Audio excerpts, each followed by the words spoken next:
Со оставање на износени чевли на 1 декември пред парламентот и седиштето на Сојузот на пензионери е закажан 4-тиот поред генерален пензионерски протест. Ексклузивно за телевизија Стар денеска најави председателот на иницијативните одбори на незадоволни пензионери Драган Угриновски. Датумот го закажавме за 1 декември. Една символика ќе направиме.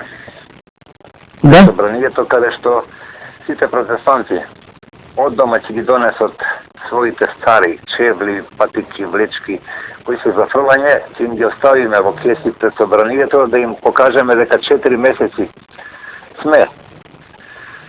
Значи 4 месеци сме на улица, ги искинавме веќе чевлите, една порака нека ни купат нови чевли. Во меѓувреме, министерката Тренческа го повтори својот став во врска со барањата на пензионерите. Во врска со барањата на пензионерите за линеарно покачување на пензиите по 5.000 денари и за зголемување на минималната пензија на 18 или до 20.000 денари, тоа се нереални барања што ќе загрозат стабилноста на пензискиот систем. Изјави Тренческа. Тренчевска лаже и купува само време, искоментира пензионерите. Прво министерката лаже и министерката цело време купува време.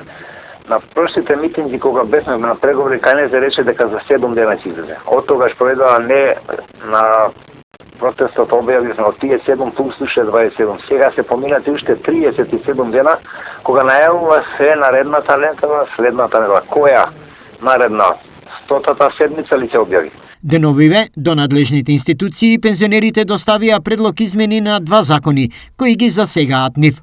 Она се што ние бараме да биде линеарно, да биде минималната, значи сето тоа, значи направен е закон и доставен во собрание и законот за за здравствено осигурување да жените од 62 години, мажите од 64 да не плаќаат партиципации, да не плаќаат болничко лекување.